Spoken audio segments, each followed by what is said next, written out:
I've got an idea. Go off aeroplane mode now. Facebook memories. Based on today. I'm going to go because my mind's up, 13 years ago, I said this. Go on. Can anyone put something on eBay for me? 1 week until I sign my life away. So that was when I was getting married, divorced now, but hey, no regrets and all that. This one might wind up a few people. I said, I don't care. This ketchup from Aldi is better than Heinz. Whoa! That's awful ketchup. We make out like Fireman Sam is a hero, but is an absolute prick.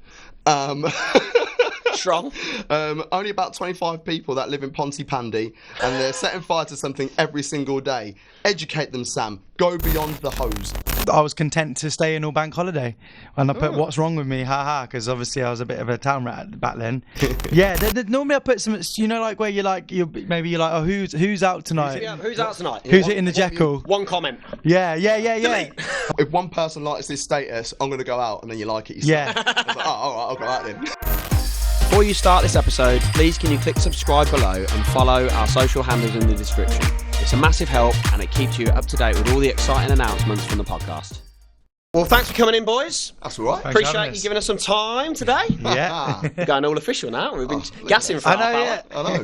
What's all this? Right, so some intros. I know you two are, but some intros just to start off. So for the listeners and the viewers. So, Jamie, do you want to go first? Just give us 30 seconds who you are, what the crack is. Yeah. So I'm Jamie Benkert, but my alias music name, also I pride my brand on, is Lucien Moon, and I'm a singer, songwriter, artist. I was saying off camera, I do a few other things like a bit of photography and stuff like that, but mainly I'm an artist. That's what I pride myself as being, and A good one as well. I don't know. Listening to your stuff. Am I? Yeah, thank you. I tried to. I'm still here. I've not been, attacked by an angry mob and said stop releasing music. So yeah, it's going all right so far. I do a bit of karaoke as well, to be honest. Do you? Yeah. Is that why this mic's here for you? Yeah, I'm pretty good. You've just summarised Jamie's music as karaoke. You've just killed his career. Wow. You've killed his career. Oh my god. Right. No, let's be honest, because I've known you for years anyway. Long time, and, yeah. When I remember watching Britain's Got Talent, not Britain's Got Talent, XFactor, wasn't it? Yeah. And I was like, I know this guy. I know him. Yeah, what show is that again? Yeah. So you've done all right off the back of that, ain't you? Yeah, man. Yeah, definitely. Yeah, thank you. Yeah, it's kept me out of 9 to 5. I can't knock it. Yeah, definitely not. So I'm Gav Mack, and I feel like because I'm on this side of it, I'll keep forgetting, and now I'm asking the questions. So, Arran, keep asking the questions, mate. Tell me a little bit about yourself. What do you do? I do a bit of radio, local radio, Revolution Radio, 96.1 FM, and I also, tune in, yeah, available on your smart speaker. I've heard that before, yeah. And I also host a YouTube channel called MAD Sports Network, where we just chat a load of stuff about sports. We had a bit of a quiet time last year, lots of changes, split with my ex. We've got a little person, work, all that sort of stuff. But we're coming back with a bang this year. And we've got a Bundesliga show. So nice. I love my German football. I think it's the best league in the world. I genuinely do in terms of game by game. We are doing a little bit of Prem stuff, but it's more chat showy. Rather than reviewing. And then I think we're going to do a little bit of Arsenal content as well, because I'm a big gooner. Arsenal content, right, so definitely don't tune in to that unless you're a gooner. Well, look, now the formalities are over, we'll have a different format this week. So I usually sort of interview and we'll go through the process. Yeah. But we've got a hat now. So like everyone that can see, we've got a hat and there's questions in the hat. So we're just going to go straight in on questions in the hat. So, Jamie, do you want to go first? Yeah. All right. Okay. You got many in there? And by the way, just while he's choosing... Yeah. Nobody knows about the questions other than me. No. Yeah, just me. There's some good stuff in there, some deep stuff in there. Listen, you've got to be ready, but you've got to be honest. That's why it's important. Shall I open it now? Open it now, read it out. Oh, okay. You've got to read it out and answer it. Here we go. Can you read his writing? Yeah. Shit handwriting. What do you think about Arsenal now, Jay? Yeah. No, okay. So what do you think about social media? It's a good question. It's actually something I was watching some videos actually this morning and yesterday, and it's something that always crops up, the pros and cons of social media. I mean, is there any sort of particular avenues of it, or is it just as a whole? Nah, just as a whole. I think people have got different perceptions on social media, haven't they, in terms of like the good parts, the bad parts, and I think it's so like apparent in this day's world. It's so important to people, but then I just don't like all the Instagram bullshit that you see, to be honest. Like I prefer like good, honest stuff and depictions of actual real life. And I just think social media as a whole kind of depicts not real life, which is giving people a false sense of what's normal. Which negs people out. 100%. And I look at ways on trying to grow my brand, and I'm thinking, I need to go down that social media route in the first place. But then I'm not gonna. I don't really like clickbait. I think that's the thing that winds me up the most, because I've worked with some massive YouTube channels.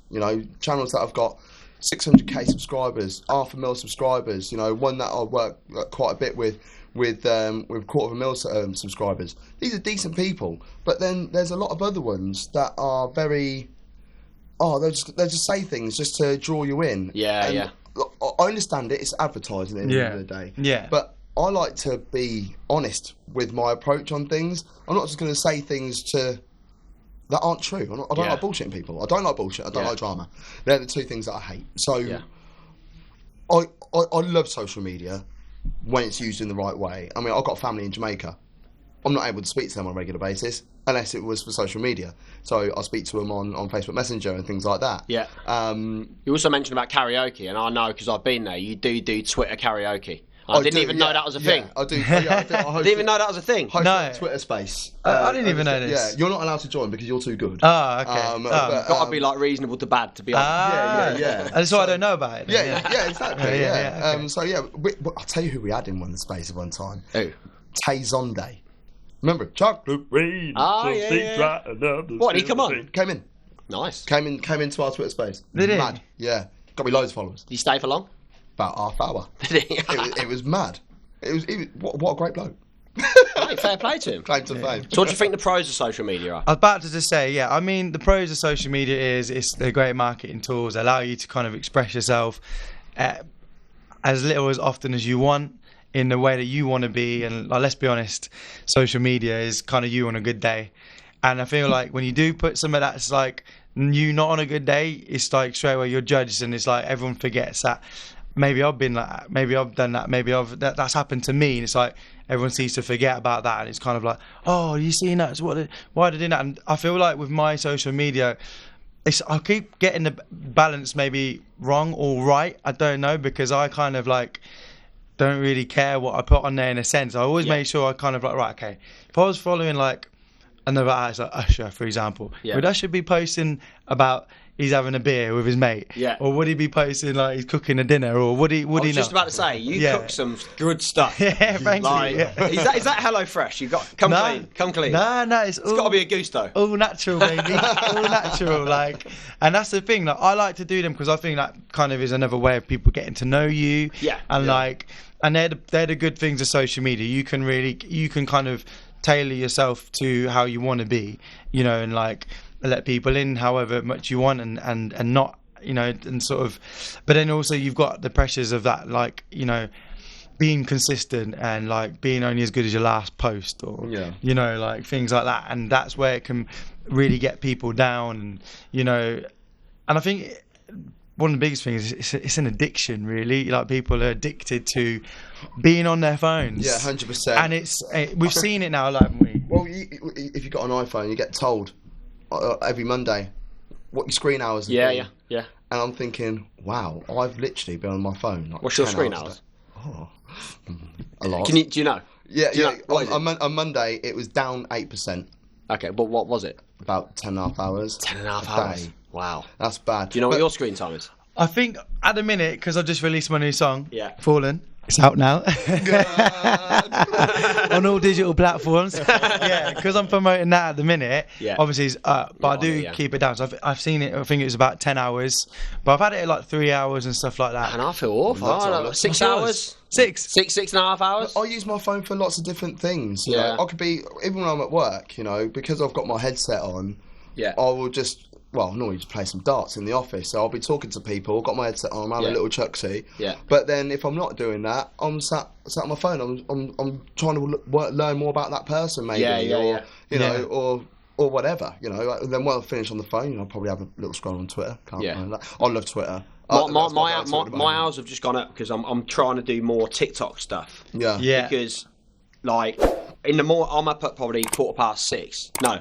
My alarm goes off at 5:40. I'm in the garage, which turned into a bit of a gym. Yeah. A lot more better than what it was when you saw it. Yeah. About 6:15, and then I just go live because some days I feel like shit. And I don't want to go and fucking work out, but because I think, do you know what, I'm going live this morning. I get into conversations with people, they start chatting through, and I'm shit at TikTok. Like, I'm only just learning how to do green screens and shit like this. And I'm poor. But like the engagement you get off of TikTok compared to like an Instagram live is ridiculous. I was just this morning, it was great. Like I took a screenshot of it. It's like 7,000 people come through the thing. Really? Like another 120 followers in 45 minutes, but then a load of people added me on Insta, started sending me messages. There's people that are like having operation, because I basically said, look, add me on Instagram, because that's where I do a lot of stuff. I can talk to people on there properly. With TikTok, I just come on, fucking go. And the actual quality of the conversation, there's people that are struggling with mental health, weight, like opening up and going through these things, sending me one's just been in hospital having a weight loss treatment, sending me pictures of like scars because it made them feel good, and I was asking questions about like what they're doing and stuff. And it's like I feel like that interaction with social media is genuine. Genuine people, like people that are struggling, they've got no one to turn to, they want to talk to somebody, and that makes me feel great. They want to talk to me. Like I'll have a conversation with you as much as I can. Like some guy leaves me voice notes called Steve. He's a security guard and he leaves me voice notes. I wake up in the morning. He's doing his shift. He's in bed. I've got 4 or 5 voice notes of him chatting through the night. And he's like, oh, it makes me feel better because I've got someone to talk to. I don't have family. And I love that. Like I literally, honestly, fucking love that. But then all the bullshit of what you should be doing. You said about like you're only as good as your last post and like being consistent, that forces you to not be genuine, because it's a bit show-offy and humans are not consistent. No, we're not. I'm not going to make out like I've never shown off on socials. My gaffer's got a Aston Martin. So I was like, I'm going to whip around the Aston Martin. I was like, is that you? Is that you? You know what I mean? Like, everyone knows it's nice. Like probably not, but it's kind of just that hype. My car's falling apart in the car park out here. But I've got to drive an Aston. But I think that's all right though. Like if you're mixing it up a bit, you're doing different things for a joke. You're doing some genuine stuff. Like I like that. It's just the thing that frustrates me is when I see people, and I went through a big unfollow like 3 months ago. I fucked off 2,000 people. That's because I was sick of seeing it. It's time. That's a job then in itself. Mate, that took me a week. You get stopped, don't you, every 200? It blocks you in that level. Because it used to be the apps you could get. I think those apps, I don't know if you see them as well, where it tells you who's following you or who's just unfollowed you. Oh, I didn't even know that. Don't. They cause drama. Because I've seen it before. They be fishing around all your stuff, don't they? They do. Like I've seen it where it said, like someone's not following me, right? And I'm like, took it really like, what? Personal, and I've gone on Instagram and I've checked their thing and they are following me. So these apps, like, you got to be careful because they sometimes that's cause drama. It's like they want to cause a bit of beef, and like so you have to be careful. But things like that gets them downloads, doesn't it? Oh, I've just seen that Dave's gone on and followed me. Blah blah. Oh, how'd you do that? Like I've done that. I didn't even know there was apps that could do that. What's it called? Oh, like, everyone else downloads it. Exactly. But I just think the unfollowing thing as well, it is good because you do get. But I don't know about if you've noticed at the minute, 90% of my feed is people I don't even follow. Sponsored this. They're doing, like they've changed the algorithms again. It's like a game all the time. I don't know how to understand it. I've just stopped. I've stopped playing. So I don't see any of my friends' stuff really anymore. It's always just, some girl like, half naked, or some guy like half naked. PTs and all that, innit? Searching though, right? No, I don't. You cut this. No, cut that. No, this is the thing, but it's like I don't know how it works and what it's doing. No, I don't understand it either. And everyone's listening, that's why I like Twitter. They are listening. I can only see things that my followers or people that I'm following have interacted with. So that's okay. Instagram, I don't understand Twitter enough for me to. I don't engage with Twitter at all. It's my least one. Off. My notifications are only on Twitter and WhatsApp. People will message me and be like, "Gav, I sent you a message like X amount of time." I'm like, "Bruv, I didn't see it because it all does my head in." It's like loads of spam, all that sort of crap. You find yourself scrolling for hours. Like you can do it. Like if you look at all the time wasted looking at stuff that's fucking irrelevant. You waste hours and hours. About a month ago, I did this cull of people I was following, and then I only followed I went and followed 100, 200 things that I was genuinely interested in. So everything I see every day is stuff that I'm actually more or less interested in, or else I'll unfollow it. I won't give a shit who's unfollowed me. If the followers go up or down, I'll just whatever. And then I try and go on airplane mode a few times a week. So I've got kid time, Soph time, and all that, and then I've turned all my notifications off, everything other than WhatsApp, and I've moved my icons from my front screen to the 5th screen along and put them in a file. So you can't see it. It's an effort for me to go. Yeah. But then in my diary, I've got time where every morning I'll do my TikTok, I'll do some stuff on Instagram, and by 7 a.m. I've done my workout, and at 7:30 I've done my workout, I've walked the dog, I've done a live, I've updated on social. Yeah. I'm fucking done for the day on that social, unless people interact. Honestly, you make me so proud. Like, I'm so proud of you because Why? Because when you first, Because I can archive my social media. yeah, in fact, yeah. It's a big thing, on a serious level, It made me feel better. Like, like you made me, you started triggering lots of things in my mind based on your first pod that you did for TSE. And don't you remember, I called you straight away. I was like, Curtin, I need to do this or I need to do that. I need to make changes in my life based on that. And I wish I had the organisation and the discipline, I should say, to have organisation skills like you. But I would say that since splitting up with my ex, like, I've got nothing bad to say about her whatsoever. But what I'm trying to get at is, since splitting up with her, because I'm now doing the morning shift and the night shift with my daughter, it's made me sort of flip into a new if that makes sense. Yeah, well, like, there's no reliance. My day starts at between 6:30, 6 now. Yeah. And I'm now able to organise certain areas within my day through that. But I generally don't think I would have been able to do that properly without your guidance either. So I'm not just saying that because we're recording and just chatting shit. I'm being deadly serious. Include that bit. Yeah. I remember you calling me. Yeah. Because I was in the garage at the time. Yeah. I remember. And I remember what you said. And I was like, the quality's shit, it's fucking... And I was umming and ahhing all the time. And I felt well awkward. It's what you were saying, and that's what... Yeah. Well, you've got those things anyway, isn't it? Was it like the 55% is how you say it, the 38% is something else, and the 7% is what is actually said, like in terms of like body language and all that sort of stuff. I can't remember the direct breakdown, but yeah, the quality weren't great. Now the quality's fantastic, but it wasn't bad. Yeah. And it's what you're you get saying. With a £19.99 mic from Amazon. But and that is. I think that plays a part in social media and that as well. All right, should we go next question? Yeah, I like that. Nice one. Yeah, it's a good question. Bing. Why is Gav the most handsome man in this room? I don't remember writing that one. Wow. Well, number one, he's not. Jamie gets that, because that ain't me. I look about 50. Good looking lad. How important are your goals and why? Ras. It's a bit deep, isn't it? You picked a deep one. My goals change a lot, but my end goal is to work within the media.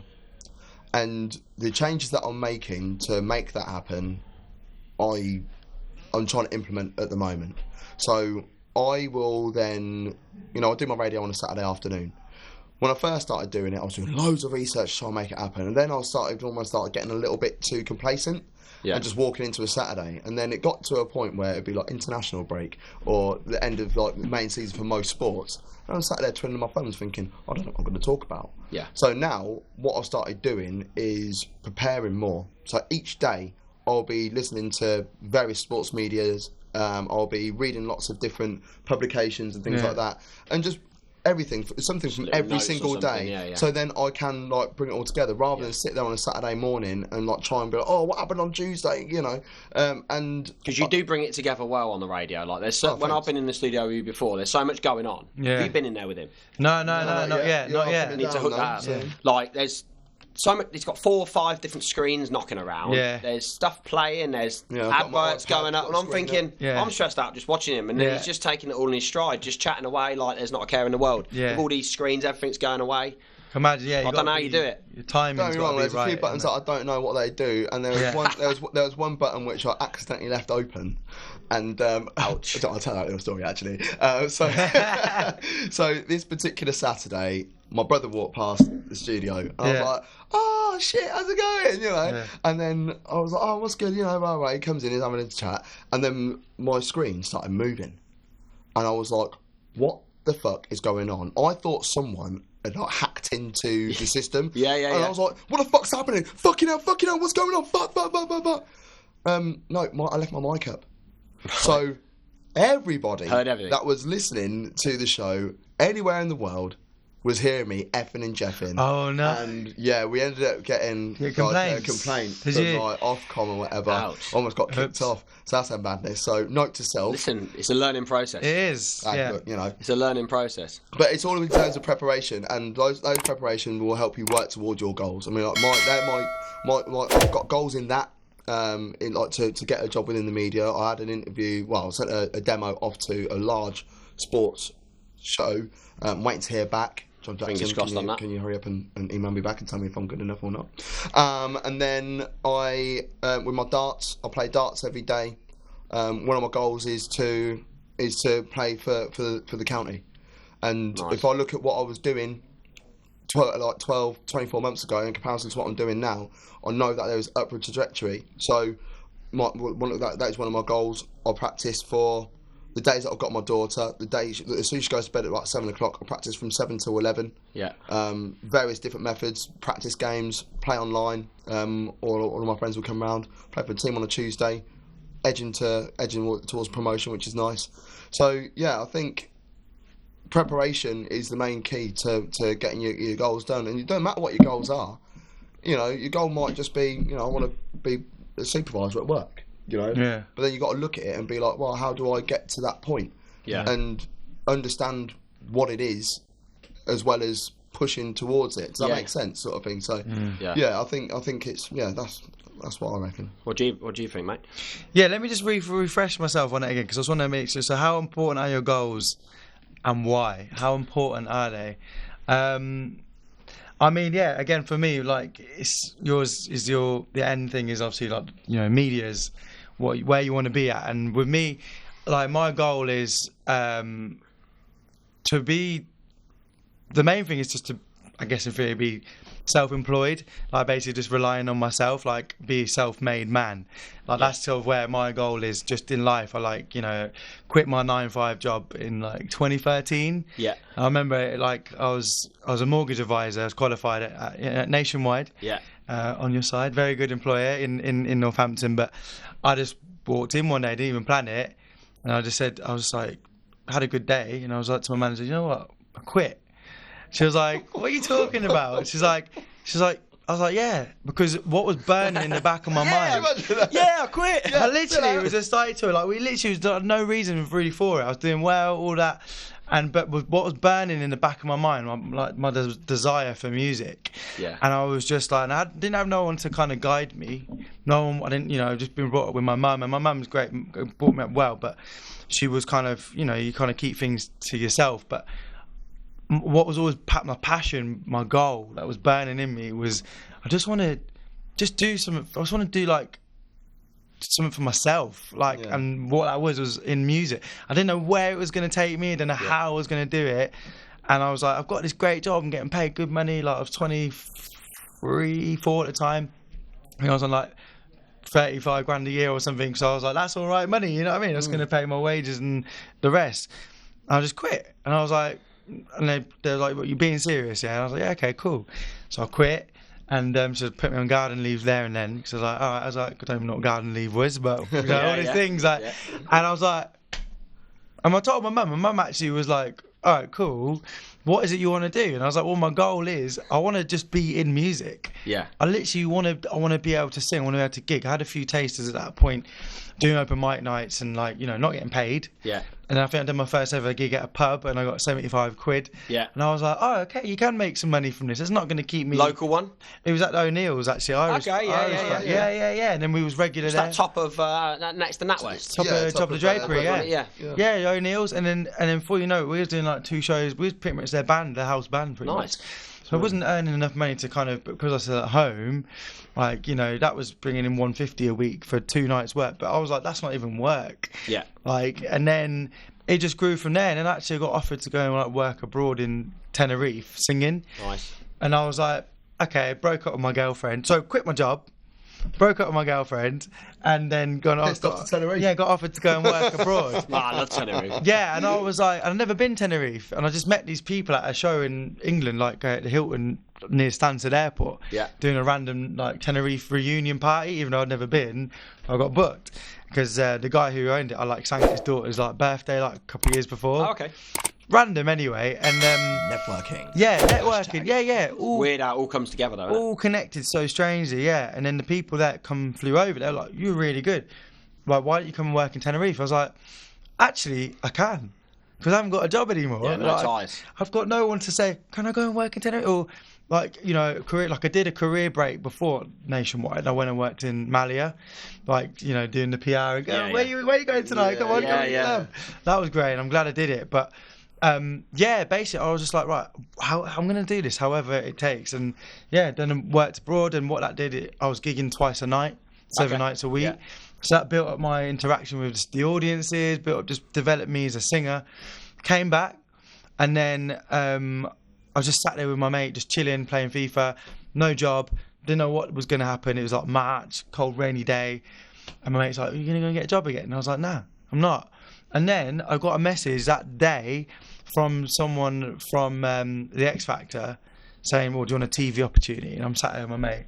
And he's like, and I was like, got a busy schedule.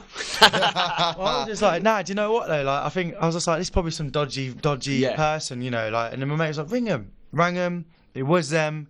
Boom. Next step was, I'm going on the X Factor. Like, great. You know what I mean? So that was, I put this into the universe basically, and like the goal was being worked towards. Yeah. And that was important to me, and that was just to be able to, like, be self-sufficient from music. What was that kind of whole X Factor experience like? So I've always wondered about that. I was going to ask that same question. I wanted to know, because obviously you got a lot of exposure in a good way. Also, like a little bit of jibe as well, because I remember they were like, "Oh yeah, Ollie Moore" sort of thing, and that's not you. I've known you for, you used to be a grime artist, you know. Yeah. So I started out. So like, what were the pros and what were the cons and as well of being on the X Factor? Yeah, I mean the pros and the cons, I guess. The fact that I've been I sat there like many people, week in, week out, watching like people go on a stage, and like you're like, wow, I'd love to do that, you know, like, and you know, knowing that's not that simple to do it, because it isn't. They don't find people that just sang in the shower and can sing, and on the next minute they're, you know, Harry Styles or something like that. Yeah, it's not like that at all. So for me, it was like, okay, this is going in the right direction. This is where I want to take it, you know, following my goals again, like, and being in the industry as much as I can. So, but the experience was, literally like 0 to 100. Yeah. And it was... That is intense, yeah. It was, yeah. And it was like, because when I remember, like, I literally come out of the cinema and I got the message saying, yeah, you're going straight to Wembley. Like, I was like, I don't have to do all these little mini auditions. I was like, no, you're going straight to Wembley.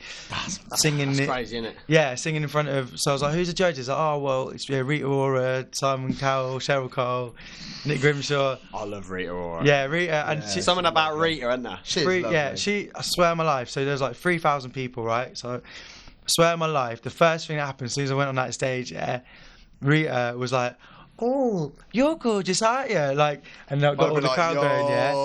And she goes, and I'm like, "What?" And she's like, "Oh," she goes, "I bet you a lot of girls are going to want your number after this audition." She goes, "Including me," like that to everybody, and I'm like, "No, that'd ruffle my feathers a bit." I'll be like, "Right, should we just go now?" I'm like, the only thing I was thinking of when she did that, I was like, yes, my ex is going to see that. She's going to be sat there on the sofa with her parents. She's going to be sinking into that sofa. They didn't show it though, did they? They didn't show it like that. They didn't show it, but you know, the fact of like doing that, getting on that stage, 3,000 people, which you couldn't even see them because it was so brightly lit. The only time I saw them was when my mouth was so dry by the end of the audition, because I'd like had these pastel suites called vocal zones. Okay. And you're only supposed to have like maybe 3 in a day, and there's 24 in a pack, and I had all 24 before I even done anything. Right? So my mouth was so dry. So like Cheryl was like, "Oh, do you want a drink, pet? Do you want a drink?" So when I came down, then I saw everybody. Yeah. And I was like, you're like, wow. Oh shit. How many people had you performed in front of, like, maximum before that moment? Before that, probably like O'Neill's, or maybe 10, maybe. Mate, that's crazy. 50 people. 50.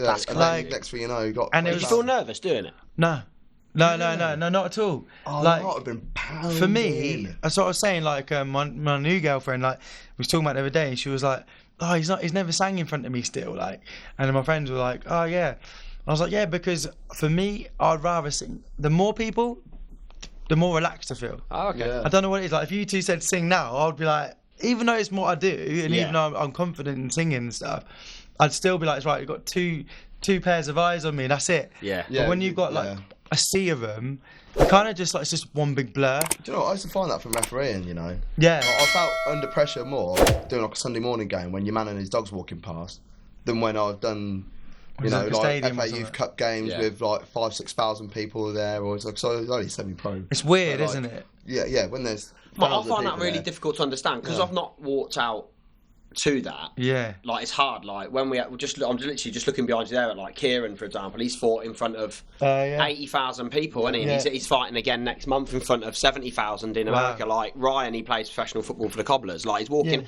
These people, like, say that they're at their most calm.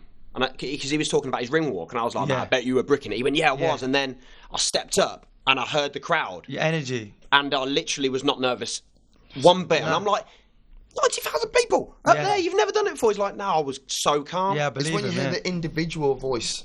That's what it's, though. That's what I think. That's the most painful thing, when you just hear that one voice going in at you.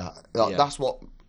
I feel like you end up taking that personally. Intimate, but then like when it's just like a sea of noise, it's just hubbub. You know, like when you walk into a room and you hear like just, hubbub. What's that? I've never heard this word. Yeah. I might write a song about it. Yeah, it's just noise, isn't it? Yeah. I like inaudible noise. That sounds like a name of your next song.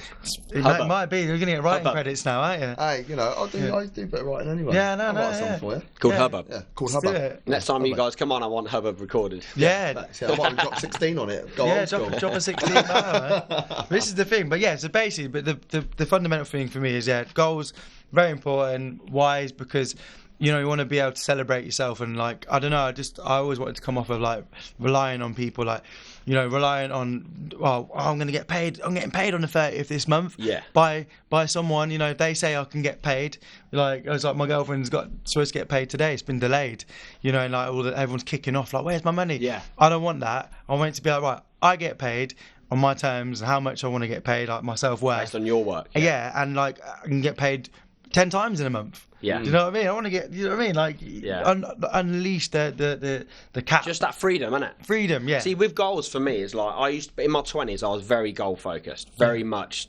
task orientated, goal focused. I was thinking about my goals every day to the point where I'm writing them down every day. Yeah. Now it's completely different. Now that makes me negative. Yeah. Because some of the goals, like, they might be like 2, 3, 4, 5 years away. Yeah. Thinking about that every single day ain't motivating me anymore. Yeah. It actually makes me feel worse because I feel like I'm not progressing. Because I maybe am progressing, little steps, compound over time.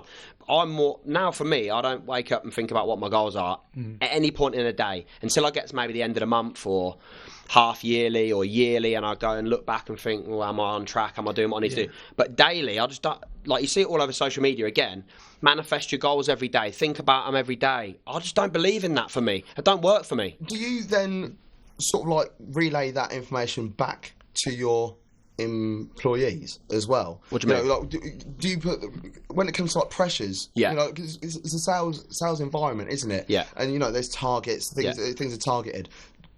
They effectively will end up in goals. Really, as you need to be at X level in order to get to wherever.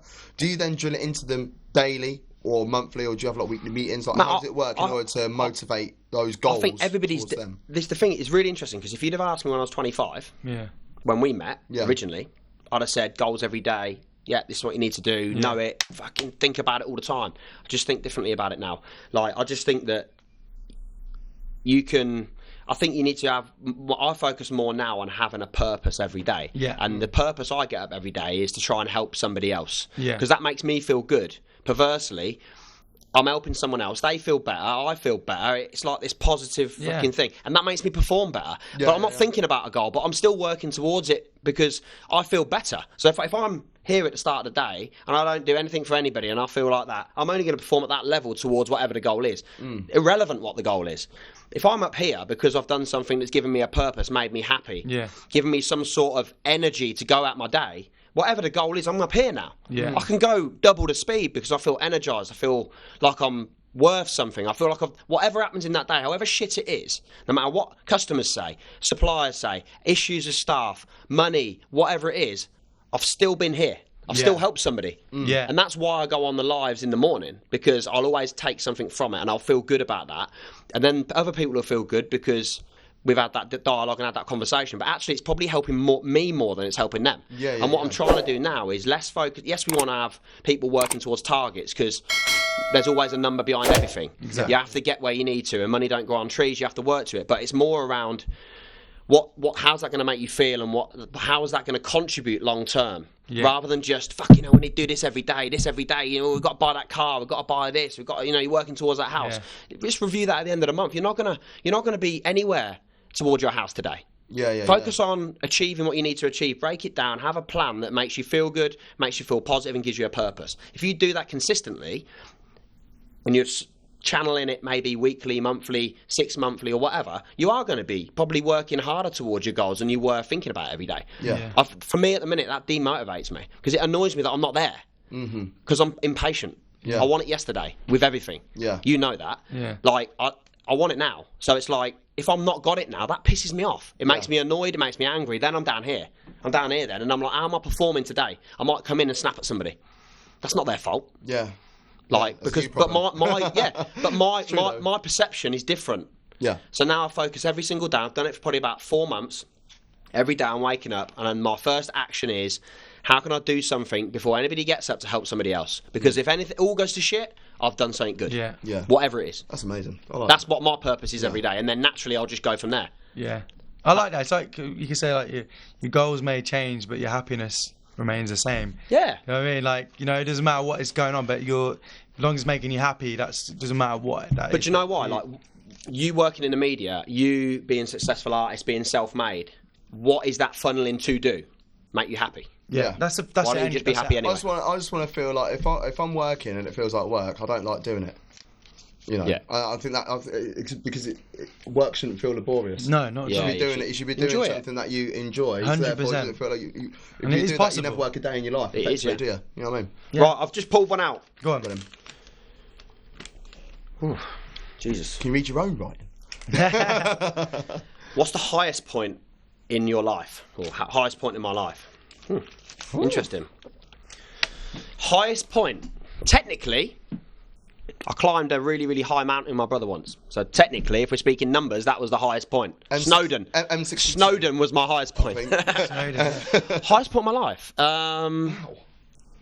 That's really interesting. I've wrote the question, but that stumped me a bit. What's made me? I'm trying to think of something that's made me feel like euphoria levels. I think the one that sort of stands out to me in terms of the way it made me feel, and I was like, wow, things are about to change, was when I got my promotion into semi-pro referee, and I've gone from local level, and I got that letter come through. Because I was semi-expecting it, but at the same time I wasn't sure. And I read it, and it looked all official, and I was worried that it was a letter to say, you ain't got well done, but you ain't got it. Yeah. And that was mad. Another moment was, I remember I was working for a local paper company, Robert Horn. They're no longer a thing anymore. And I needed out. I just split up with my ex. I was not happy in Northampton. I was just waiting for an opportunity, and I went down for an interview in London for this company. I had 2 interviews with them, and I was on a stag do in Benidorm. And I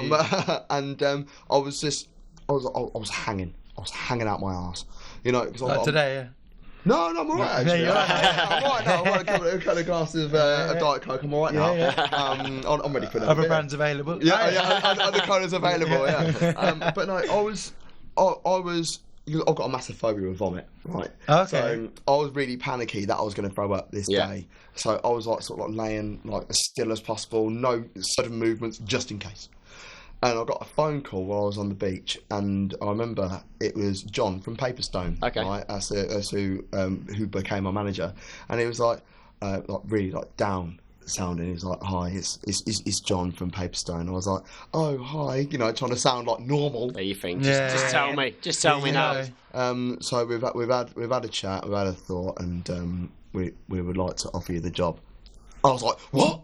Yeah. Can you be a bit more excited? Yeah. I hopped up and I was like, "Wait there!" I was like, "Fucking And I literally gave it everything I had on the middle of this beach, you know, and everyone's turned around staring at me, but I didn't give a shit. Because I'd just been offered, and I broke down in the end. I was so overwhelmed with everything that had happened over the previous, because like, my job was on the line anyway because of redundancies and like changes with the business.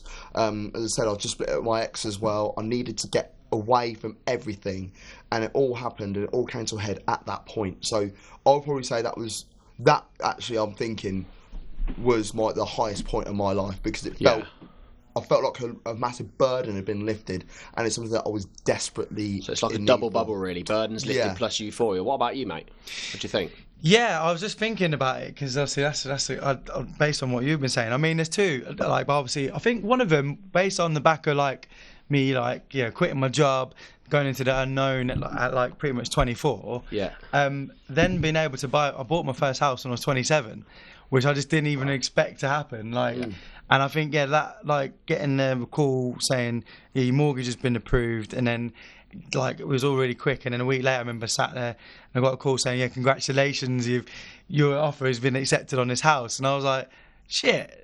This is mad. Like, I'm like just turned 27. I did not expect to be in this position. Yeah. Like, and it's just, and even to this day, I'm still like, wow. Like, I actually, got my own house. Like, that's freaking sick. Like, just did it again, all off the back of this, when I thought I had to have a secure job. Self-made. Like, yeah. Honestly, and like, but he made it really satisfying. Really did. And then I think the other sort of high point, as it with if we're not even talking about music or anything like that. Do you know what? It sounds a bit strange, but going I went on a holiday with my uncle to Thailand, and like unfortunately he's not with us now, and like it was a really like mad time. Like my uncle, like he'd lost his partner not too long beforehand, like very suddenly. Like they went on holiday to Turkey, and she got deep vein thrombosis like on the way back from it. Whoa. And like died like 2 days later. Like like just a typical like they went back to Turkey like, after like 18 years of like being together, like to celebrate where they first went. Yeah. And like I was like on a Sunday, classic. They live by the River Thames in London. Go out for his bike ride. When he comes back, come in, there'd be smell of coffee, breakfast cooking. Came in, none of that.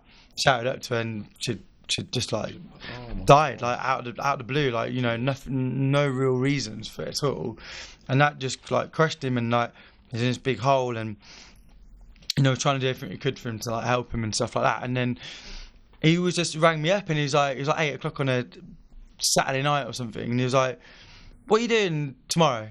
Like, I was like, I don't know, just chilling. He's like, "What are you doing? What you got going on for next like 2 weeks or whatever?" I was like, "Well, I've got gigs and that's about it." He's like, "Do you want to go to Thailand?" I was like, "When?" He's like tomorrow. I was like, "What do you mean?" Crazy, I was like, "Really?" He's like, "Get on."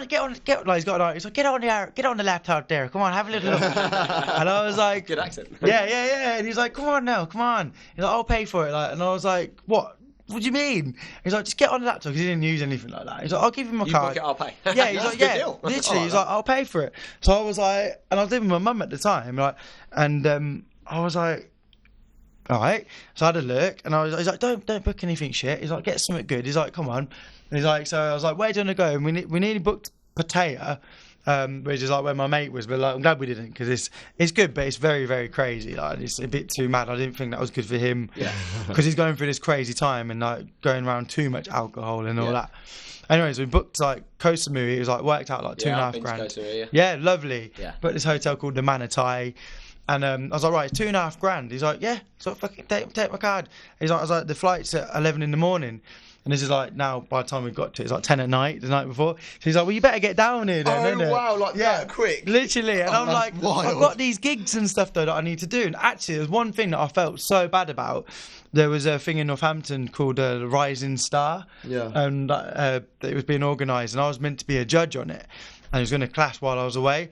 But I was just like, my uncle needs this. Yeah, like, he really wants to do this. And he needed you. Yeah, and he needed me. And like, I was like, I can't. Everything else, it doesn't matter anymore. Yeah. And I really want to do this because my uncle's like in this crazy place, and I want to be able to. I can't let him go on his own. Yeah, yeah. Like could hear that he never comes back. You know what I mean? Like for whatever reason. So I was like, I'm doing it. So I was like, Mum, long story short, I'm going to Thailand in the morning with Mickey. See ya. Yeah, and she's like, what do you mean? Like, I was like, yeah. And this is after I quit, and this is kind of in limbo, just done the XFactor.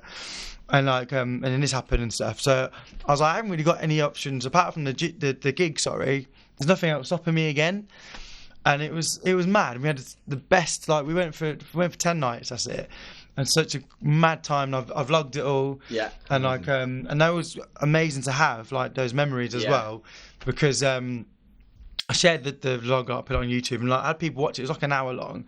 People going, I love that. She was like, I love your uncle. Like, he's so funny, and like he is. He's bad at all, little Irish. Yeah, like nothing at all. Yeah. yeah. I mean, all the men in my family are quite short, actually. Besides myself, I'm like the tallest. But then, unfortunately, like 2 years later, so 2019, Christmas Day, he died. Wow. Yeah, and so like I was then more relieved, even more that I filmed the whole thing. And I had that, and like, and that was kind of, so it's like a high and a low point of like my life, because I'll never forget that. Yeah. Ever. Like, it's probably one of the craziest things I've done, in the sense of just don't go to Thailand tomorrow. Stuff, yeah, boom. You know, it's great that he paid. Thanks, Mickey. Cheers, my man. You know, but like, yeah, and it was just a crazy time. Like, yeah, no, it was like one of the best times, and then it turned into one of the saddest times, because it's like turned into this memory of like this person who's not in my life anymore, and like, yeah. So I guess really like that, you know, I could say about my music, I could say about all that, and that means a lot. It needs to be genuine though. But that is something that genuine, if I think about it, you know, it's means a lot, and it was a high point. Yeah, I miss being spontaneous, man. Honestly, I can't do it at the moment. Like, it's harder when you got more. When you got more ties, it's tough. It is tough. Jamie, you're up. Yep. You're up. Let's go. You're up on the question front. Yeah. Let's see what we got. Let's pray for not another deep one. Come on. Fun one. It's deep again, boys. Oh, okay. What we got? Do you believe in regrets? Oh, that Discuss. That is deep, isn't it? That is deep. We'll do a quick one on this. Okay. Yes, I do believe in regrets, but it's how you bounce back from it. And like, I regret leaving my old company. Okay. Oh my god, I can't believe I said that. It's deep. Might have to cut that out. It's deep. We're having a quick chat about it downstairs. You know, the reason why I left there is because I needed to grow and move forwards. Yeah. But was it the right time to do that? I don't know. Right. And looking back, I'm 35 years old now, and there's many things that I want to achieve still. Yeah. You know, and there's lots of things that I have to put into perspective to make sure that I'm, you know, building the right blocks for my daughter. Yeah. So any decision that I make now is for her. Yeah. I don't do things for me anymore. Yeah. You know what I mean? So you do have regrets? I do have regrets. Do you have regrets? Yeah, 100%. 100%, yeah. But I guess you have to look at you wanted to do it at the time, so. I just think with regrets, I know, like, I don't want to go too much into this one, but like people blag all over social media, don't have regrets and all this. Everyone has regrets, don't they? Everyone has, it might be like a previous partner and what might have never happened, or previous job, or an opportunity. If you think, like, there's so many opportunities and things that happen in your life every single day. Like, I don't believe in regretting, but I do believe in everybody has regrets. Yeah. Yeah, I think sometimes regretting more of the things he didn't do. Like, I think there's one regret always coming in my mind without going too deep, but like, or going too much into it. But I remember when I was like 18, 19, do you remember that show called Shipwrecked? Yes. Yeah. Tigers and Sharks, right? Yeah. I was basically on that show, I got asked to be on it. All I had to do was go down to Channel 4 Studios and like meet the people and sign the fucking contracts, right? And I basically got this hole in my exhaust like a couple of days before, and basically like there was like, oh, you shouldn't drive your car, don't drive your car, it might blow up. Basically didn't get there when I could have got there. I got my mate to come with me, and then we end up missing this coach. We stopped me from going on it, and to this day I'm still like, what would have happened? The thing is though, if that had happened, you might not have got the XFactor shot. Maybe not. You just don't know. Idea. Everything happens for a reason. I'm a big believer in that. Massively believer in that. Literally every single thing is mapped out for you. So there's a reason why whatever happens tonight, or tomorrow, or the following days, because I came here right now. Yeah. All those sort of things. I believe in that. Like, do you think you can change that? You can't change your path. You just don't know what your path is. Mm. Oh, deep. You can influence it. You can definitely influence your path or your path that you're going to go on. You can definitely influence because everyone has a decision. Yeah. You do or you don't. Simple. Do you know what I mean? You're going to have another sip of that drink or you're not. Blue pill or red pill. Yeah, it's as simple as that, and it is like, you know, there's loads of concepts on that. Do you know what I mean? Like, with, you know, but I just believe that, yeah, you have the path, and you can. Actually, my friends are. There's a particular, like, book he's reading at the minute, and it's all about that, viewing your life as like the paths. Yeah. So kind of like, you know, you're on this path, and you can hop onto this path, and it can be as extreme as like you can go down that. Right down that side, and you can be a raging alcoholic and nothing's going for you, and you're and you're like, you know, on the verge of like you're losing your home or you've lost your home, or you can choose to like, and it's not as easy said than done, but you can choose to like put down the drink and move on to the next one, get yourself clean, and then go and be successful and drive, and then before you know, you're at the other end of the other path, right down the other side, all going the same way. They're all going the same way, which is then you've got whatever it is your desire. It doesn't mean it's got to be the house and the fancy girlfriend and all that. It's just whatever your goal is. But you can either be a million miles away from it, or you can be as far to it as you want, and you are on the path. It's a conveyor belt, constantly moving. Life doesn't stop. Yeah. I think if you stand still, you're moving backwards. That's how I see it. Yeah. Yeah. But life's moving around you regardless. Even if you stand still, you'll go and catch up again. What is your morning routine? Morning routine. Interesting. I'm interested. Yeah. What's your morning routine? My morning routine. So first thing I do as soon as I get out of bed, stretch. Do you? Yeah. So just a simple stretch, and then legs spread, touching the floor.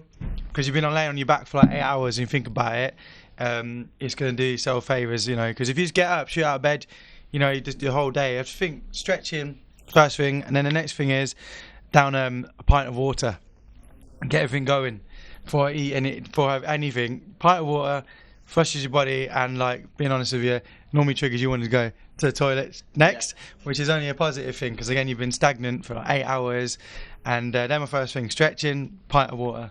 Always. Is it? That's your like rule. Have you got a morning routine, Gav? Not necessarily. See how it goes? The days that I've got my daughter, I literally hear, Daddy, Daddy, and I walk in the room, Daddy, and I'll pick her up, I'll give her a hug and a kiss, and I'll pop her down on the floor, and she'll just wander about, and I'll just sort of like leave her to it for a couple of minutes, and while I try and get my bearings. The days that I don't, first thing I'll check my phone.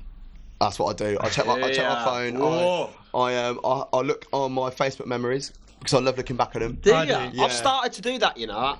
Every other day-ish. Like, every single day I check my Facebook memories. Mine goes back like 14 years. Yeah, same, yeah. God, the drivel I was putting 12, 13, 14 years ago. Awful. The spelling. Oh my God. Do you know what? Street chat. I'm not gonna lie. It's an exclusive reveal. I'm actually starting to do like videos like regularly of me reacting to all my memories. Really? Oh, yeah. So literally. Right, I've got an idea. Go off aeroplane mode now. Facebook memories. Yeah. Okay. You've got to read out whatever the most embarrassing Facebook memory is right now. Most embarrassing one. Right now. Based on today, yeah. Got to be today. Based on today. So let's there was one from last year, which is what do we talk about after our streams? Because after a podcast, we normally stay online and we'll just chat shit about some random stuff. Yeah. Let me have a look and see. I'm going to go because mine's up. 13 years ago, I said this. Go on. Can anyone put something on eBay for me? And I got 3 comments. 10 years ago. 1 week until I signed my life away. Maybe that was when I was getting married. Yeah, that was when I was getting married. Divorced now, but hey, you know, no regrets and all that. I haven't got anything embarrassing from today, I don't think. I got 8 years ago listening to Oasis, loud, in the kitchen, Champagne Supernova. What a fucking tune. Great memories of Germany. That was a stag do. This one might wind up a few people. I said, I don't care. This ketchup from Aldi is better than Heinz. Whoa! That's awful ketchup. No, it ain't. Bramwell's. Bramwell's? Yeah, it's banging. Bennis, you actually commented on this. Did I? Yeah. Do not agree. I binned mine and I love Aldi produce. Yeah, good old Aldi. Yeah, and it triggered a lot of people. No, said one person. Daddy's is still the best, said someone else. Daddies, I've Daddies. never tried Daddies. I thought it was brown. My mate Glenn Mack, he put kids, no. Adults, strong argument. And I said, stick some Bramwells into a Heinz bottle. Would you remember it? What about you, mate? What you I've got a few. Well, firstly, one of the biggest things I put, just got the best news ever. So that's my godson. My godson was born today. So it's actually his birthday. Happy birthday, Isaac. He's 7. Woo! 7 today. Well done, Isaac. I got the news, 7 years ago. So that was a big thing. What else have I got? I've got, this time, 7 years ago as well. I shot a music video, one of my music videos in London. Nice. Yeah. I'm trying to look at a status because normally it's like a drunk one. I've got one. Go on. We make out like Fireman Sam is a hero, but is an absolute prick. Strong. Only about 25 people that live in Pontypandy, and they're setting fire to something every single day. Educate them, Sam. Go beyond the hose. I like that. Wow. Hashtag go beyond the hose. I love that. Well, I put here. I put one. Apparently, I was content to stay in all bank holiday, and I put what's wrong with me, haha, because obviously I was a bit of a town rat back then. Normally I put some, like where you're like, oh, who's out tonight? What's going on? Like, hit me up or something like that. Something stupid. Who's out tonight? Who's hitting the Jekyll? One comment. Yeah. I put needs. It's when you put like, if one person likes this status, I'm going to go out, and then you like it. Yourself. Yeah. I was like, all right, I'll go out then. Yeah, I think I was fishing. I've not done that before. Because I think I was fishing when I said I'm actually quite smitten to stay in the whole bank holiday. What's wrong with me? Because I think I was subliminally really trying to send a message out. Someone of like, get me out. So get me out, or like a girl to pop up, or I'll be honest with you, like a girl to go, what you doing? Come round. Yeah, like I'm not gonna lie, they were the days, like 2012 days and all that. You know what I mean? Right, I'm gonna pick another one. I like that. Right, one thing no one knows about you, Gav. One thing nobody knows. One thing, or very few people know. Very few people. Jamie? Oh. Throw that I feel like there's one thing no one knows. Nobody knows. Well, Well, not many people know about me. I was in a film. No. Oh, what sort of film? It was that OnlyFans gig. No, not yet. That content is coming very soon. On the MAD Sports Network. So I was in a film. Basically, around Northamptonshire, they had this thing like to encourage the kids like to get involved in other things, and film was one of them. So there was lots of different groups, and we all had to put together a film from start to finish, and we all had to like self-film it, produce it, the whole thing, write our own script. Yeah. Sounds like Only Fools and Horses when Rodney got the camera. Yeah, that was like top end in comparison to what we were doing. It's called Curl Up and Die, and it was about sounds positive. It is. What was it about? It was about hairdressers that wasn't going very well. The business. Oh, hence the curl. Yeah. Play on the words. Yeah. Clever. So then someone. Like, I was the boss of the hairdressers, and I was like, "Business is crap. Rah, we need to do better." And this skater went past and like broke the door, and the person who was cutting, who was the hairdresser, was like, "Hold on a minute. What are you doing? You broke this." And she was trying to run away. She took the hat and it was like, "Oh my God, your hair is terrible. Come in here and let me cut your hair." And they went in, sorted her hair out, and I was like, "Oh my God." And then she told all her skater mates, and everyone went, and I was like, "Oh, business is going really well." But it was on Channel 4 and it was on ITV. It was on BBC 2 as well. But the main premiere was at the View Cinema in Northampton. So listen, you've already made your dream of it in a minute. Exactly. Done. On my 15th birthday, and I had the whole of View Cinema sing Happy Birthday to me. So embarrassing. So embarrassing. That's so good. So that was. What about you, mate? Film's terrible, by the way. I'm asking because I'm struggling to think for myself. No, yeah. I don't know. If we're going along those lines, I did one thing maybe I don't think people really knew about it. I did it, but I did an advert with Rio Ferdinand. Rio. Yeah, big Rio, big man Rio. Yeah, we did for Panasonic for a shaver. That was actually just a really cool experience because like didn't actually know Rio was going to be there or anything. Just like when I was living in London, I used to do like extra work, like just to like adverts or films or whatever. Just not being speaking in it. But yeah, we turned up doing this advert, and it was like we had to be the most dressed, the most smartest football team in the world. And and like Rio was like, oh, Rio's just coming in now. I was like, what? And I literally, for most of the time, we were literally just sat in this changing room. It was like some football ground in like Essex, and it was just literally in the corner of the changing room. Rio's just in the corner. I'm sat literally next to him, and he was just telling us like stories of like United, like past and stuff. Incredible. And do you know what? One story he said to me, he was like, yeah, he's talking about Fergie. He used to give these team talks and that. And he said, I'll never forget. And this was like, I'm just like, what? This is mad. Like, I'm sat with Rio. He's just like, and also we had to play a football game, and he put a through ball to me, and he was like, didn't know you was that fast, mate. He's like, you got some skills on you.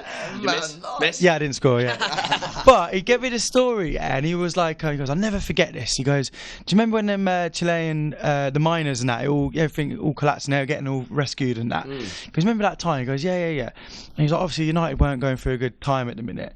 And he goes, next minute we're like just training, we're all on treadmills and all that. Next minute, Fergie walks in with all of the Chilean miners, walks them all up, lines them up in front of him, and I think United had was about to play Arsenal. Actually, he said it, and he was like, and he goes, lads, he goes, you know who these are, don't you? And he's like, yeah, and he's like, listen, he goes, I'm not going to lie to you. He said, every time you moan, every time you're whinging about something, he goes, every time you're not giving 100% on that pitch, just to kick a ball around the pitch. He goes, yeah, and you get paid good money for it, don't you? He goes, think of these guys who literally just nearly died, yeah, and all they were thinking about is their families, and they fought for their lives to get out of this mine. He goes, next time you start whinging about someone did a little tackle on you, he said, shut up and keep playing football. I like that. Couldn't he have that team talk before they played like Liverpool instead? I know, yeah. I believe we got tonked up. Could have done that on video. And I think we actually got beat. I think we beat Arsenal in like 2-0 or something like that. Yeah, but he was just obviously that was very impressionable for him and that.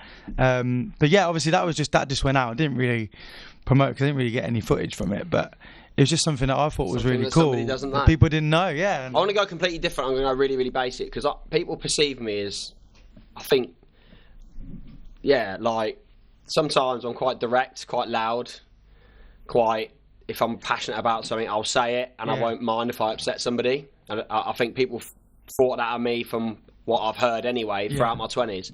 I'm actually quite soft. Yeah, I'm actually got quite a vulnerable soft. side, isn't it? I'm actually quite soft. I think like in my 30s, I've mellowed. I think the most brazen people actually are. I've mellowed. It's almost like a facade. And not in a bad way. I'm not saying you're not being true to yourself. Yeah. But I think I'm quite the same. Like everyone sees me as like this mad. Like character, you know, I suffer mad depression. You know, Yeah. I've been on tablets through counselling and all that sort of stuff. Yeah. And everyone's like, "But you're Gav, though." Do you know what I mean? And like, Yeah, because I give that persona, but it's just it's almost like the way I deal with it is by being like, "Ha, Gav, how's it going?" Yeah. You know, so yeah, I like it. Like it. Right, couple more left. Go. Yeah, have you want to do it? Yeah, it's going. If it's a deep one, you can move on. Tell me something. I don't know what's left. What is your biggest achievement? Oh, go on. We'll do that. Yeah, we'll do that. We'll do an achievement one. What is my biggest achievement? I'll keep this one short because I like this one. Oh, okay.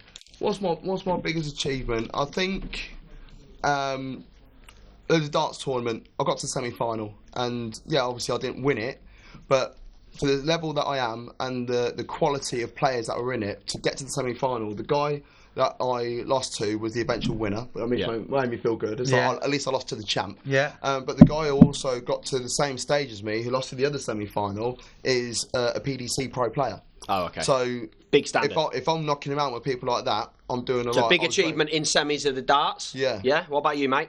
I just literally had it in my head, and I can't even think that. It's gone. I've had other achievements where I've won things, or like big, but I think that's something also a little bit that people don't know. Yeah, so personal. Yeah. Probably talking about my original music, like Lucien Moon. Probably being able to. I supported. I don't know if you remember the group called Imagination. Yeah. So like Just an Illusion, Body Talk. I supported them on my debut, like Lucien Moon gig. So I supported them in Birmingham at the Jam House. So I was like. Took that as like a compliment, like they picked me. I've had song played on One Extra before. On One Extra, yeah. Is it? The homegrown channel, like introduced when they first came about. Was it 2005? One of your songs? One of mine, yeah. What was it called? Remain the Same. Is I'll it? send you a link. Is that on Spotify? No. That needs to go on. Get it on. I'm actually thinking of re-recording it. You know? Do it. Why not? Come in here and do it. Yeah, fuck it. I've got a question for you, separate from this. What's yours? What's the favourite? What? The biggest achievement. Biggest achievement? Oh. Do you know what? One of my biggest achievements is actually not my achievement. And you know when you talk about your euphoria moment, one of my quite biggest euphoria moments since starting Guru was Brit buying her first house. Because she sat down in an interview with me and she said, I'll never be able to buy a house. It's never going to happen for me. It's just not my path. I don't have a load of cash, da-da-da. You know, brought her in to do customer service, and for a week, she wouldn't answer the phone. Yeah. She was nervous. Like, she'd done hairdressing for 8 years. That's all she knew. Right. Didn't know working in an office, everything. Yeah. And she specifically said, I was like, what are your dreams? What are your ambitions? Like, I want to understand a little bit more so we can start to understand what we can do to help you. Yeah. And she was just like, I don't have any because I'm not going to get the house. I'm not going to do all that stuff. And she bought a house around the corner from me about 6 months ago. Wow. And that made me feel incredible. And I did shed a tear. Not that it was about us, but it was she used Guru as her vessel to go and achieve something that means something to her. Yeah. And that made me feel brilliant. Yeah. Like a proud dad. Man. Yeah. And that's what gets me up in the morning is I want more people to feel like that. Yeah. I love it. I'm not interested in myself really. Like that'll be what it is. That'll look after itself. That's great. Yeah, that's it. I've got a question for you separately to this, actually. Okay. What's your favourite song out of the ones you've recorded? Of my own song? Yeah, your own song. Echoes. Echoes. Yeah. Mine for you is your cover of Mine. Oh, yeah, the Basil one. Yeah. Can you redo that, please? Yeah, well, yeah. I will. Yeah, we keep saying about it. Get it Remind me. What we'll do when this goes out, we'll tag you in everything, both of you anyway. Yeah. If anyone's got any requests of what they want you to record, get it in. Yeah. Definitely. I'm up for that. Like that. All right, guys. So next question we'll go with is if you won the lottery, 10 million quid, what are you doing with the money? What are you doing with the cash? 10 million quid. What are you doing with it? I'm buying about 20 houses. 20 houses? Yeah, straight out. Just buy a street. I'll be like Robbie Fowler. That's what Gav Mack in Northamptonshire. Yeah, just buy a load of houses and rent them at a normal price. See, that's a very mature answer, Gav. Yeah. Very mature answer. I wasn't expecting that. The first thing I would buy is I'll buy some beers. You know when people go like, what's the first thing you ever buy? Like you go when you win the lottery, you don't just get 10 million in your bank account and go right here you go. There's a big fuck off house. Yeah. No, I'm going to go to the shop. I'm going to buy 4 cans of Lek, other Polish beers. Lek, yeah. And then I love a Lek, yeah. And I'm going to sit there and process what the hell's just happened. That's what the first thing I would do. I like that. So you're going Lek and then houses. Yeah, I'm buying houses, buying a load of houses. What about you? Do you know what? I'll be in the studio, make an album, and then market the shit out of it. And all the money be gone. Yeah, and if that doesn't fucking get me doing bloody Glastonbury stages and Wembley stages, because obviously I'll be able to put my music, because I believe my music's good enough. Just no one sees it, or not enough. Fuck Glastonbury, make your own. Or make my own fucking festival. Yeah, do it in Northampton. Pay for everyone's tickets. Yeah. The money. It's free. Yeah, exactly. It's a free festival. Yeah. 10 million people. And I'll buy a street house as well. Yeah, street house, and you can come and do your single. Yeah, exactly. Yeah. We'll get your support act. You can come out. Get myself out of retirement. Definitely. I would take half of it and I would give half away to friends, family, and I would buy some sort of holiday home in probably 10 different places. Yeah. And just let fucking everybody I know, and people I don't know, just let them go. Yeah. Job done, and then I'd bank the rest of the money. Probably hire fuckloads of people for Guru because I love it. Yeah. And just have some big community where we all share the fucking wealth. Yeah. Spend the money. Yeah. I'll do that, definitely. I've always had it in my house. I'm always had it in my head, I'd love to be able to, if I won the money, go and just individually take my mate for a beer, just on the off chat, and just chat to him, and then just go, there's a check for, X amount. 250 grand or something. You know it means something to them. Yeah, go and get yourself a house and for your family, because a lot of my mates don't have their own houses. Yeah. And my godson and stuff like that, it'd be lovely to know you can give them a stability and that. That's one. No, sorry, yeah, that I'd definitely do that. Then I'd make the album. Then I'd set up a festival. Yeah. I'd buy my ex a house. Yeah, would you? Because end of the day, we split our parent life 50-50. Yeah. So what's the point of setting myself up and not setting her up? Oh yeah, agree. It's not helping my daughter then. I like that. Next question. Top 3 in the Prem this year. You got to fire this out. Top 3. Arsenal. Ooh, banter. City, Liverpool, Arsenal. Generally believe we'll come third. Sounds like a good support. But you, mate, top three. United, City, and United. Man United. That is Man United. No, Man United, City, and I'm just going to say West Ham. West Ham. I'm going to give it to him. At the bottom of the league. No. I'm going to give it to him. I think it's going to come out of nowhere. No. Have a freak season. City are going to win. I really hope Liverpool get second, but the way things are going at the minute, we've got a lot of injuries and stuff. I even think we might potentially even get pipped, but I think we'll be top three. So I'm going to go City, Arsenal, Liverpool. Yeah. Going to mix that up a bit. I do think I finish hard in Spurs. That's all I care about. Oh, yeah, I don't like Spurs fans. No. Yeah. Right, last question. 2 minutes to tell everybody about what you do and plug what you need to plug. Who wants to go first? So, my name is Lucien Moon. I'm a music artist, singer, songwriter. I've just released a brand new track called Fallen. It's more of a jazzy track. I think some people compared it to like a Tom Misch kind of vibes. I felt the Tom Misch vibes. Yeah, the Tom Misch vibes. But traditionally, I released that like darker sort of pop, hard hitting.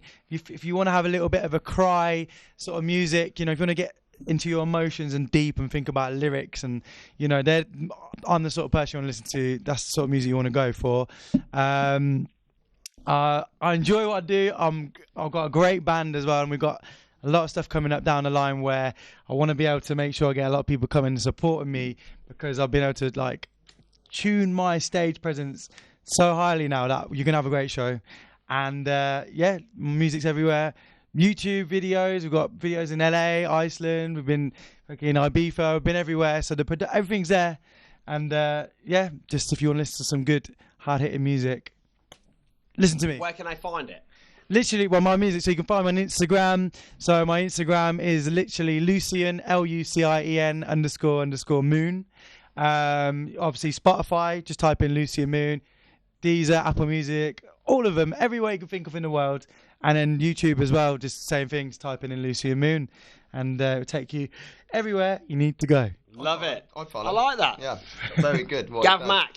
Gav Mack. Find me on Twitter at GavMack23, GAVMACK23. I love presenting. I am a presenter. My evening job, if you want to call it that. I want to make it my day job. That'd be great.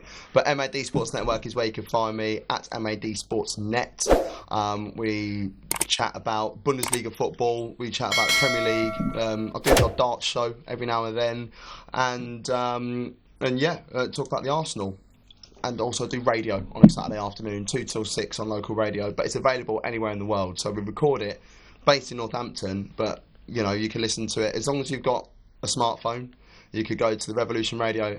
We go to the App Store, download Revolution Radio every Saturday afternoon, 2 till 6. Good show. Play a bit of music, chat about sport. You've been on the show, Arran. You're gonna get yourself down the street. Yeah, get me down there. Is it available on the smart speaker, Gav? It is available on your smart speaker. Is it? Well, what you have to do though, interestingly, you have to say first time you do it, say Alexa, enable Revolution Radio skill. Ah. Because if you don't do that, you say, Alexa, play Revolution Radio. It says, Radio Revolution by Green Day. And it will play Green Day instead. So you have to enable the skill first. So a top tip. And then after that, you can say, hey, Alexa, play Revolution Radio. I've got pals that listen to it over in Zimbabwe, in America, around Europe, So you have a lot of people dial in that know what they're talking about as well. People dial in as well. Yeah, you can phone in the show. Just pop me a message first just so I know it's not random people, or I can qualify it beforehand. But yeah, that's what I do. Cool. All right. Anything more you two want to say before we wrap up? I think you should sing. I told you. I get too nervous around short people, but no, I really enjoyed it. Thanks for getting us down here. Yeah, but I'm definitely. I was looking forward to this. Not gonna lie. So thank you very much for having us.